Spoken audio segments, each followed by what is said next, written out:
ಮಾಧ್ಯಮದ ಎಲ್ಲ ಸಹೋದರರಿಗೆ ಇವತ್ತು ಬೆಳಗ್ಗೆ ಪ್ರೆಸ್ ಮೀಟನ್ನು ಕರೆದಿದ್ದಕ್ಕೆ ಎಲ್ಲರೂ ತಾವು ಇಲ್ಲಿ ಬಂದಿದ್ದಕ್ಕೆ ಒಬ್ಬ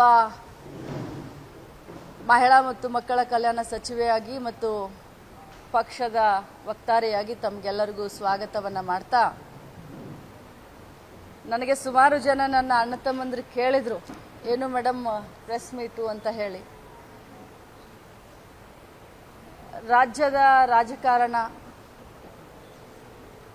ದೇಶದ ಒಂದು ರಾಜಕಾರಣ ಇರ್ಬೋದು ಅಥವಾ ಇಡೀ ವಿಶ್ವನೇ ಇವತ್ತು ತಲೆ ತಗ್ಗಿಸುವಂಥ ಒಂದು ಘಟನೆ,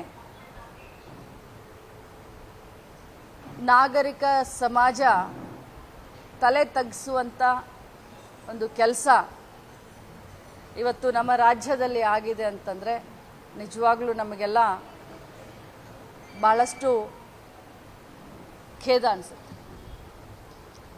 ತಮಗೆಲ್ಲ ಗೊತ್ತಿದೆ,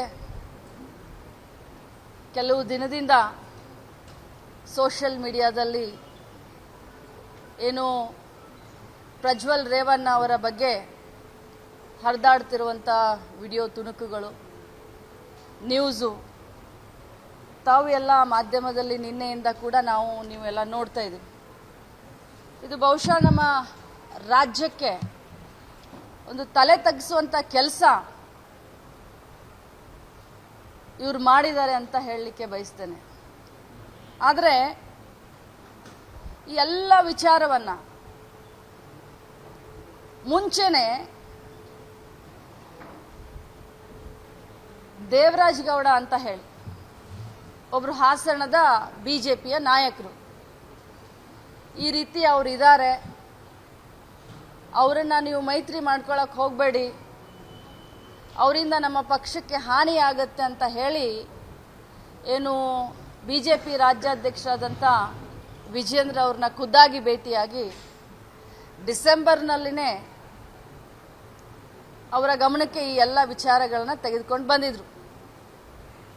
ಹಾಸನದ ದೇವರಾಜ್ ಗೌಡ ಅನ್ನುವಂಥ ಬಿಜೆಪಿ ನಾಯಕರು. ಆದರೂ ಕೂಡ ಇದೆಲ್ಲ ಅವರಿಗೆ ಮುಂಚೆನೇ ಗೊತ್ತಿದ್ರೂ ಕೂಡ ತಮ್ಮ ರಾಜಕೀಯ ಲಾಭಕ್ಕೋಸ್ಕರನೋ ಏನು ಬೇಟಿ ಬಚಾವೋ ಬೇಟಿ ಪಡಾವೋ ಅನ್ನುವಂಥ ನಾರಿ ಶಕ್ತಿ, ನಾರಿ ಸನ್ಮಾನ ಅನ್ನುವಂಥ ಬಿಜೆಪಿ ಪಕ್ಷದವರು ಮೈತ್ರಿ ಮಾಡಿಕೊಂಡ್ರು. ಅಮಿತ್ ಶಾ ಅವರು ಮೈಸೂರು ಪ್ರವಾಸದಲ್ಲಿದ್ದಾಗ ಏನು ಪ್ರೀತಮ್ ಗೌಡ ಅಂತ ಏನು ಹಾಸನದ ಮಾಜಿ ಶಾಸಕರಿದ್ರು, RT ರಾಮಸ್ವಾಮಿ ಅಂತ ಏನು ಮಾಜಿ ಶಾಸಕರು, ಮುಂಚೆ ಅವರು JDSನಲ್ಲಿದ್ದರು, ಈಗ ಬಿಜೆಪಿ ಇದ್ದಾರೆ, ಅವರು ಕೂಡ ಖುದ್ದಾಗಿ ಅಮಿತ್ ಶಾಜಿ ಅವರಿಗೆ ಭೇಟಿಯಾಗಿ ಈ ಎಲ್ಲ ವಿಚಾರಗಳನ್ನು ಅವರಿಗೆ ತಿಳಿಸ್ತಾರೆ. ಅಮಿತ್ ಶಾ ಅವ್ರಿಗೂ ಇದ್ರ ಮುಂಚೆನೇ ಪ್ರಜ್ವಲ್ ರೇವಣ್ಣ ಅವರ ಕರ್ಮಕಾಂಡ ಕಾಮಕಾಂಡ ಎಲ್ಲ ಮುಂಚೆನೇ ಗೊತ್ತಿರುತ್ತೆ. ಇಷ್ಟೆಲ್ಲ ಹೇಳ್ತಾ ಇರುವಂಥ, ಇಷ್ಟೆಲ್ಲ ಆದರೂ ಕೂಡ ಬಿಜೆಪಿಯವರು JDS ಅವ್ರ ಜೊತೆ ಮೈತ್ರಿ ಮಾಡುತ್ತಾರೆ. ಇವತ್ತೇನಾಗಿದೆ, ಇವತ್ತು ಸುಮಾರು ನೂರಾರು ಮಹಿಳೆಯರು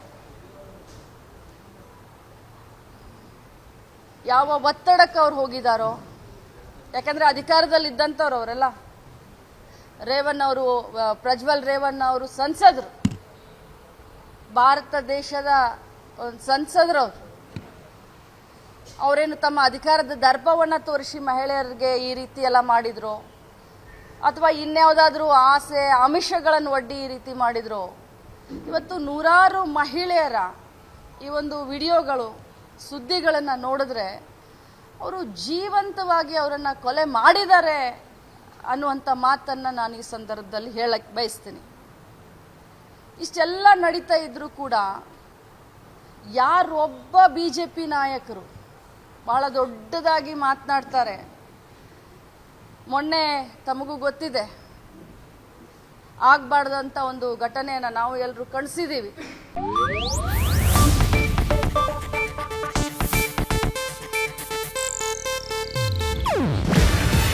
ಇದು ಏಷ್ಯಾನೆಟ್ ನ್ಯೂಸ್ ನೆಟ್ವರ್ಕ್ ಪ್ರಸ್ತುತಿ. ನೀವು ನೋಡ್ತಿದ್ದೀರಾ ಏಷ್ಯಾನೆಟ್ ಸುವರ್ಣ ನ್ಯೂಸ್.